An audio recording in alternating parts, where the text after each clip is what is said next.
Hello दोस्तों, आप सभी का स्वागत है मेडिकोज कॉन्सेप्ट के इस यूट्यूब चैनल में। आज के इस वीडियो में हम कवर करने वाले हैं mechanic of development of action potential. तो मैंने पिछले वीडियो में कवर किया था एक्शन पोटेंशियल क्या होते हैं, उसके 7 फेजेस के बारे में डिस्कस किए थे। एक बार क्विक रिव्यू हम देख लेते हैं वो 7 फेज कौन से थे। सबसे पहले ये resting membrane potential, second phase जो थे हमारा स्टिमुलस एड इफेक्ट, और उसके बाद है एक लैटेंट पीरियड। उसके बाद मैंने आपको बताया था ये हल्का सा फायरिंग लेवल होता है, फिर डिपोलराइजेशन होता है, स्पाइक लेवल पे पहुंचता है, उसका रिपोलराइजेशन होता है, फिर आफ्टर हाइपर डिपोलराइजेशन होता है, उसके बाद आफ्टर हाइपर पोलराइजेशन होता है। अगर आपको ये वीडियो देखना हो तो आप ये काम कीजिएगा, मेरा जो पिछले वाला वीडियो जो है लेक्चर नंबर 4 जो है वो देख लीजिएगा, उसमें आपको क्लियरली समझ में आ जाएगा। मैंने एक्शन पोटेंशियल वाला वीडियो सर्च कीजिए और डिस्क्रिप्शन में भी ये लिंक अवेलेबल होगा। ये चैनल जाके प्लेलिस्ट खोलिएगा तो action potential bye medicos concept search कीजिए तो ये वीडियो आपको मिल जाएगा। आप इस वीडियो को देख लीजिएगा। आपसे एक अनुरोध है कि चैनल को सब्सक्राइब जरूर कर लीजिए। हम आज की वीडियो में हम देखने वाले हैं mechanism of development of action potential, किस तरह एक्शन पोटेंशियल डेवलप होता है। तो हम जानते हैं, जैसा कि हम जानते हैं कि एट रेस्ट पे क्या होता है, रेस्टिंग मेम्ब्रेन पोटेंशियल जो होता है वो बाहर की ओर पॉजिटिव होता है, अंदर की ओर निगेटिव होता है। न्यूरॉन का जो रेस्टिंग मेम्ब्रेन पोटेंशियल है वो -70 मिलीवोल्ट होता है। क्यों होता है? क्योंकि K+ का जो परमेबिलिटी होता है वो सोडियम से ज्यादा होता है। सोडियम से ज्यादा परमेबिलिटी होता है K+ का, इसलिए ये जो है रेस्ट पे ये बाहर पॉजिटिव होता है, अंदर निगेटिव होता है। सोडियम चैनल जो है मेंटेन करता है रेस्टिंग मेम्ब्रेन पोटेंशियल को। 3 Na बाहर जाता है और 2 Ka अंदर के आता है, तो बाहर पॉजिटिविटी 3 हो गया। एक ज्यादा है तो बाहर पॉजिटिविटी हो गया, एक कम है तो यहाँ पर अंदर निगेटिविटी हो गया, और ये पैसिवली होता है। तो ये रेस्टिंग मेम्ब्रेन पोटेंशियल का कॉन्सेप्ट है। उसके बाद डिपोलराइजेशन होता है। तो डिपोलराइजेशन में क्या होता है, जो जब स्टिमुलेशन प्रोवाइड होती है, हम अगर ये रेस्टिंग मेम्ब्रेन पोटेंशियल को अगर हम स्टिमुलेट करते हैं, हम कुछ स्टिमुलेशन देते हैं, तो वहां पे रेस्टिंग मेम्ब्रेन पोटेंशियल हल्का सा घट जाता है। क्यों घटता है? क्योंकि यहाँ पे पैसिव रिडिस्ट्रीब्यूशन ऑफ आयन होता है, यानी पैसिवली जो है यहाँ पे आयन का रिडिस्ट्रीब्यूशन होता है। इसी कारण से आरएमपी डिक्रीज हो जाता है, जिससे क्या होता है कि increase in potassium and calcium influx, यानी कि जैसे ही ये रेस्टिंग मेम्ब्रेन पोटेंशियल जो है वो हल्का डिक्रीज किया तो यहाँ पे क्या हो गया, पोटेशियम और क्लोरीन का जो है इनफ्लक्स हो गया। यानी ये जो सोडियम M गेटेड चैनल है इसके अंदर पोटेशियम और क्लोरीन का इनफ्लक्स हो गया। जब डिपोलराइजेशन जो है 7 मिलीवोल्ट से ज्यादा हो जाता है, तो सोडियम चैनल जो है एक्टिवेट हो जाता है M गेट के माध्यम से।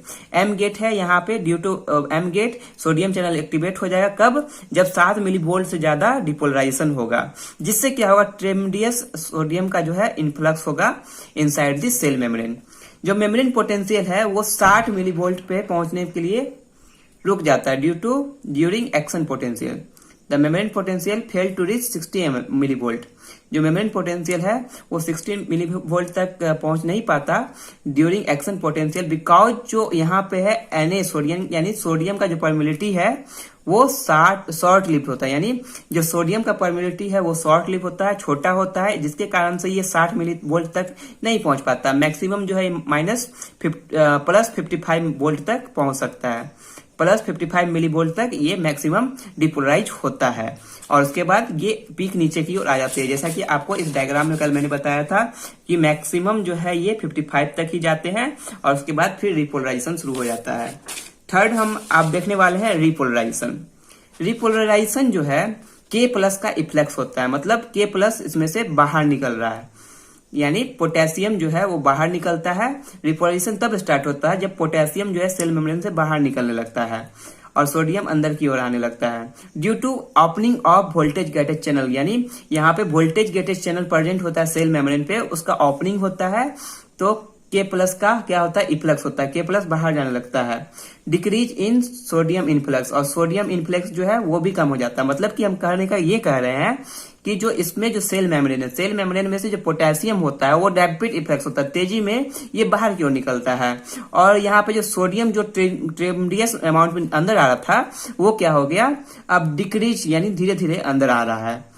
के पॉजिटिव जो है यानी पोटेशियम जो है वो काउच करता है net transfer of positive charge out of the cell.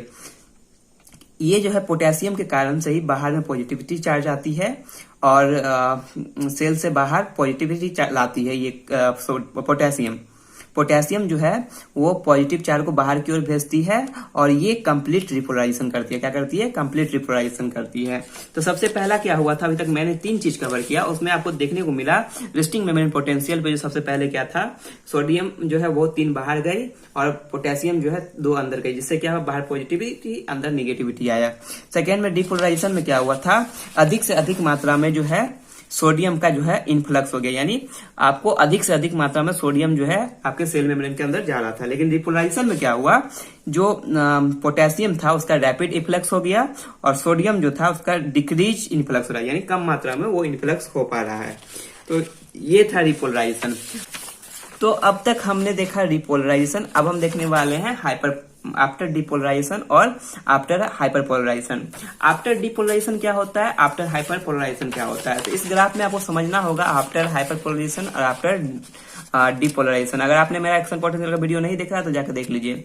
तो ये क्या हुआ, जो ये स्पाइक से जो रिपोलराइजेशन हो रहा था, तो उसके बाद एक रेस्टिंग मेम्ब्रेन पोटेंशियल तक पहुंचते पहुंचते ये एक कर्व शेप ले लेता है, उसको हम आफ्टर डिपोलराइजेशन कहते हैं। यहाँ पे स्लो कंडक्शन यानी स्लो यहाँ पे मैकेनिज्म स्लो हो जाता है, जिसके कारण ये कर्व बनता है। उसके बाद ये कर्व निगेटिव बेसलाइन जो रेस्टिंग मेम्ब्रेन पोटेंशियल है उसके भी नीचे चल जाता है, फिर जाके ये रेस्टिंग मेम्ब्रेन पोटेंशियल तक जाता है। इसको हम आफ्टर हाइपरपोलराइजेशन कहते हैं। तो आफ्टर हाइपरपोलराइजेशन कहते हैं। तो चलिए अब उसका मैकेनिज्म देखते हैं किस तरह ये काम करता है। तो आफ्टर टर्मिनेशन ऑफ स्पाइक, यानी स्पाइक नीचे की ओर गया, तो यहाँ पे K+ का जो पोटेशियम का जो कंडक्शन है, इफ्लेक्स जो है पोटेशियम का, वो स्लो डाउन हो जाता है, धीरे हो जाता है। इसलिए यहाँ पे छोटा सा फ्यू सेकंड में डिले हो जाता है इन रेस्टिंग मेम्ब्रेन पोटेंशियल में। यहाँ पे रेस्टिंग मेम्ब्रेन पोटेंशियल में फ्यू सेकंड डिले होता है। तो यहाँ पे ये मैकेनिज्म ये कहता है, ये एक सेल है, इसमें क्या होता है, जो K+ जो बाहर निकल रहा है वो धीरे धीरे बाहर निकलने लगता है, सोडियम भी बहुत धीरे मात्रा में कम अंदर आने लगता है, जिससे कि ये एक अंदर इस तरह का एक स्पाइक जो ऊपर गया, फिर ये रेस्टिंग मेम्ब्रेन पोटेंशियल तक आते आते स्लो हो गया। तो ये था आफ्टर डिपोलराइजेशन। आफ्टर हाइपरपोलराइजेशन की बात करते हैं। आफ्टर हाइपरपोलराइजेशन में क्या होता है, ये स्लोड होता है, प्रोलॉन्ग्ड K+ इफ्लेक्स होता है, यानी पोटेशियम का जो इफ्लेक्स होता है स्लोड होता है और प्रोलॉन्ग्ड होता है, लंबा समय तक चलता है। और मेम्ब्रेन परमेबिलिटी जो है सोडियम का वो बेसलाइन तक पहुंच जाती है, followed by active sodium potassium pump mechanism. Active sodium potassium pump mechanism के कारण ये बेसलाइन तक पहुंच जाती है। तो बेसलाइन तक पहुंच जाती है, इस कहने का मतलब ये है, जो यहाँ पे पोटेशियम का जो इफ्लक्स था जो बाहर निकल रहा है पोटेशियम सेल मेम्ब्रेन से, वो बहुत धीरे हो जाता है, प्रोलॉन्ग हो जाता है, जिससे क्या होता है, फिर से रेस्टिंग मेम्ब्रेन पोटेंशियल वाला जो आपका क्या था, 3 सोडियम जो है बाहर की ओर गया और 2 पोटेशियम अंदर की ओर आने लगा, तो जिससे अंदर में निगेटिविटी हो गया, बाहर पॉजिटिविटी हो गया। तो ये फिर से नॉर्मल हो जाता है। और इस तरह ये मैकेनिज्म था, mechanism of development of action potential. यहाँ पर 4-5 मैंने फिर से कवर किया आपको फेज, और इस फेज को मैंने हर एक फेज में क्या हुआ था उसको समझाने की कोशिश की। अब हम देखने वाले हैं propagation of nerve impulse along nerve fibre, यानी किस तरह जो नर्व इम्पल्स है वो प्रोपेगेट करता है, यानी मूव करता है, यानी ट्रांसपोर्ट होता है, यानी मतलब कि आगे बढ़ता है, किसमें, नर्व फाइबर में। तो हम इसको डिस्कस करते हैं कि ये एक्टिव सेल प्रोपेगेटिव प्रोसेस है, जिसमें इम्पल्स जो है वो एक कांस्टेंट एम्पलीट्यूड के साथ मूव करता है। तो 2 तरह के होते हैं, अनमाइलिनेटेड होते हैं, दूसरा माइलिनेटेड होते हैं। तो सबसे पहले हम डिस्कशन करेंगे अनमाइलिनेटेड नर्व फाइबर में। तो क्या होता है अनमाइलिनेटेड नर्व फाइबर में, तो नर्व इम्पल्स जो होता है is propagated wave of depolarisation, यानी कि डिपोलराइजेशन का एक प्रोपेगेटेड वेव है। तो क्या होता है, रेस्ट पे सबसे पहले हम देखने वाले हैं, at rest positive outside negative inside. जब ये रेस्टिंग मेम्ब्रेन पोटेंशियल पे रहता है तो पॉजिटिव बाहर रहता है, अंदर निगेटिव होता है due to sodium potassium gated channel में, मतलब कि जब 3 सोडियम अंदर आता है और 2 पोटेशियम बाहर जाता है, 3 सोडियम बाहर जाता है, 2 पोटेशियम अंदर आता है, तो बाहर पॉजिटिविटी अंदर निगेटिविटी होता है। जब फाइबर जो है एक्साइट होता है तो पोलरिटी जो होता है वो रिवर्स होता है due to increase permeability of sodium, यानी अगर इस पर कोई इम्पल्स यानी स्टिमुलेशन हुआ तो क्या होगा, यो पॉजिटिव बाहर था और वो अंदर की ओर आ जाता है, और निगेटिविटी जो अंदर की ओर था वो बाहर की ओर चल जाता है। मतलब कि पोलैरिटी जो होता है, इसका पोल जो होता है वो रिवर्स होता है। क्यों होता है? क्योंकि सोडियम का जो परमिलिटी इंक्रीज हो जाता है मेम्ब्रेन में, जो कि पोलराइजेशन को डेवलप करता है। अब एक लोकल करंट जो है फ्लो करता है बिटवीन डिपोलराइज मेम्ब्रेन और रेस्टिंग मेम्ब्रेन एरिया।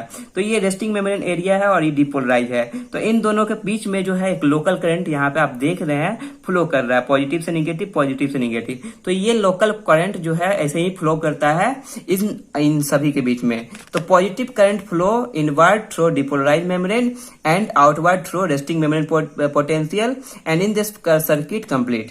तो क्या होता है,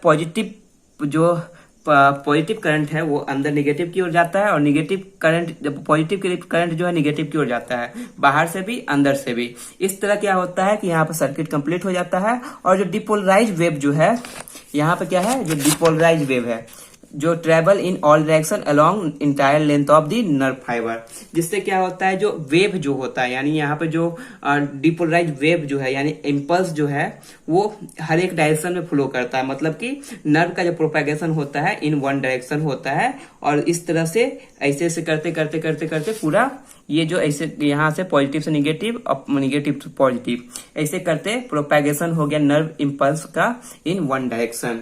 तो depolarise wave travel in all direction along entire length in the neuron fibres. तो ये माइलिनेटेड अनमाइलिनेटेड नर्व का मैंने आपको प्रोपेगेशन बताया किस तरह मूव कर रहा है। रेस्ट पे बार पॉजिटिव था, जब इम्पल्स आया तो अंदर पॉजिटिव आ गया, उसके बाद एक लोकल करंट फ्लो करता है बाहर और अंदर की ओर यानी रेस्ट पे, और जब इम्पल्स आया पॉजिटिव करंट जो है फ्लो इनवर्ड मतलब बाहर से अंदर की ओर आता है और पॉजिटिव से निगेटिव की ओर जाता है। उसके बाद डिपोलराइज वेव जो है सभी डायरेक्शन में मूव करते हैं entire length of neuron fibre पे।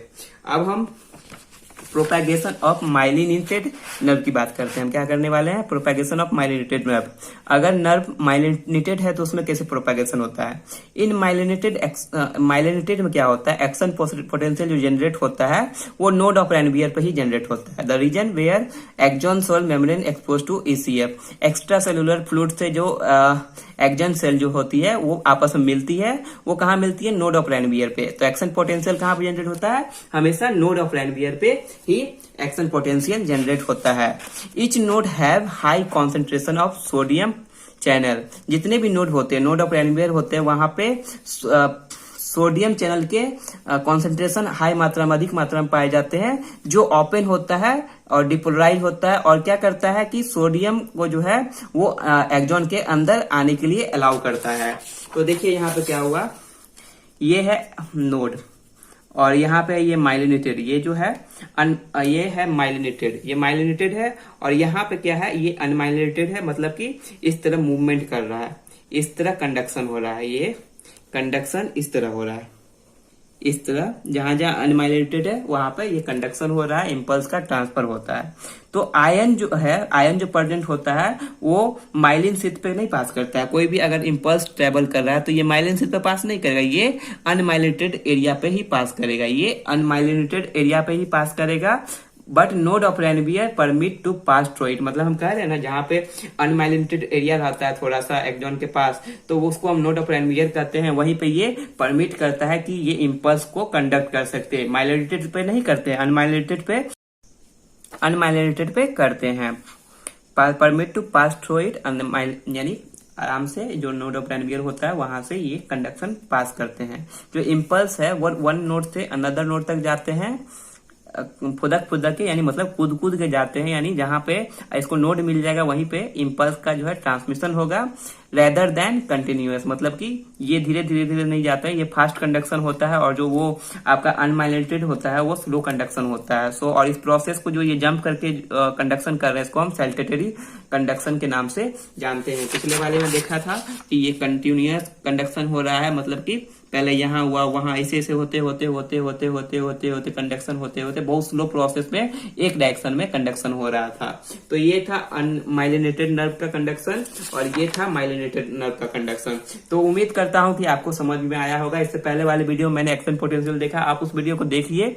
अगर नहीं समझ में आया फिर से वीडियो देखिए। आप कमेंट में कुछ क्वेश्चन पूछ सकते हैं मुझसे, मैं अपनी पूरी कोशिश से आपको बताने का प्रयास कर रहा हूँ कि किस तरह आप नोट्स लिख सकते हैं, किस तरह इसको समझ सकते हैं।